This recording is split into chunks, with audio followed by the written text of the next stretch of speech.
സെലൻസ്കിയുടെ കാര്യം വലിയ കഷ്ടത്തിലാണ്. അങ്ങും ഇങ്ങും എത്താതെ ത്രിശങ്കുവിൽ നിൽക്കുന്ന അവസ്ഥ. US പ്രസിഡന്റായി ട്രംപ് അധികാരത്തിൽ വന്നതോടെയാണ് കഷ്ടകാലം തുടങ്ങിയത്. യുക്രൈനെതിരെ അതിശക്തമായ നിലപാടാണ് ട്രംപ് സ്വീകരിക്കുന്നത്. പ്രസിഡന്റ് സെലൻസ്കിയോടാണ് ട്രംപിൻ്റെ ദേഷ്യം മുഴുവൻ. സെലൻസ്കിയെ കഴിവുകെട്ടവൻ, വിഡ്ഢി, ഏകാധിപതി എന്നൊക്കെ വിളിച്ച് അധിക്ഷേപിക്കുകയും ചെയ്തു ട്രംപ്. മാത്രമല്ല, യുക്രൈൻ യുദ്ധം ഉടൻ അവസാനിപ്പിക്കണമെന്നും ട്രംപ് അന്ത്യശാസനം നൽകി. പുടിനുമായി സൗഹൃദം സ്ഥാപിക്കാനുള്ള ട്രംപിൻ്റെ നീക്കം സെലൻസ്കിയെ അക്ഷരാർത്ഥത്തിൽ ഞെട്ടിപ്പിച്ചു.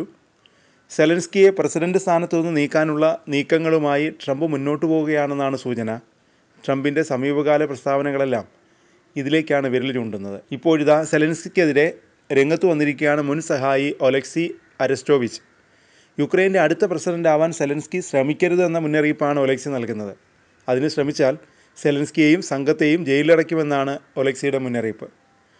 പത്രപ്രവർത്തകനായ അലക്സാണ്ടർ ഷെലസ്റ്റിയോട് സംസാരിക്കവെയാണ് ഒലെക്സി സെലൻസ്കിക്കെതിരായ നിലപാട് തുറന്നു പറഞ്ഞത്. ഒരു വിദേശ ശക്തിക്കും സെലൻസ്കിയെയും സംഘത്തെയും രക്ഷിക്കാൻ കഴിയില്ല. ഞങ്ങളെല്ലാവരെയും പിടികൂടും. അവർ എവിടെ ഒളിച്ചിരിക്കുകയാണെങ്കിലും ഞങ്ങൾ അവരെ പുറത്തെത്തിച്ചിരിക്കും, ഒലെക്സി പറഞ്ഞു.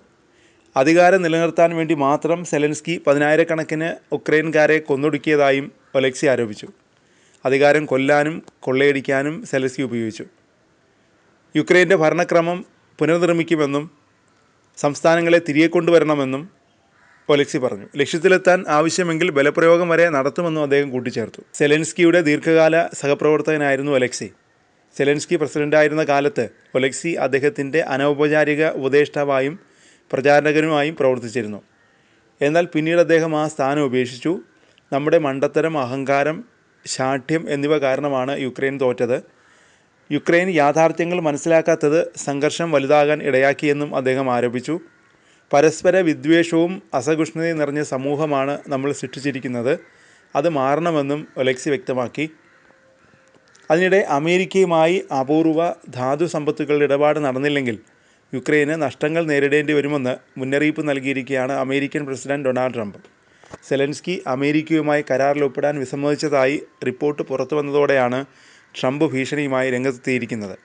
യുക്രൈൻ്റെ അപൂർവ ധാതു വിഭവങ്ങളുള്ള ഭൂമിയിലേക്ക് US പ്രവേശനം നൽകണമെന്നാണ് ട്രംപിൻ്റെ ആവശ്യം. ഒക്ടോബറിൽ സെലൻസ്കി തന്നെയാണ് യുക്രൈനിലെ അപൂർവ ധാതുക്കളുള്ള ഭൂമിയിലേക്ക് അമേരിക്കയ്ക്ക് പ്രവേശനം നൽകാമെന്ന ആശയം ആദ്യമായി മുന്നോട്ട് വച്ചത്. എന്നാൽ ട്രംപ് ഈ ആശയം ശരിവെച്ചതോടെ സെലൻസ്കി തൻ്റെ ആശയത്തിൽ നിന്ന് പതിയെ വലിഞ്ഞു തുടങ്ങി.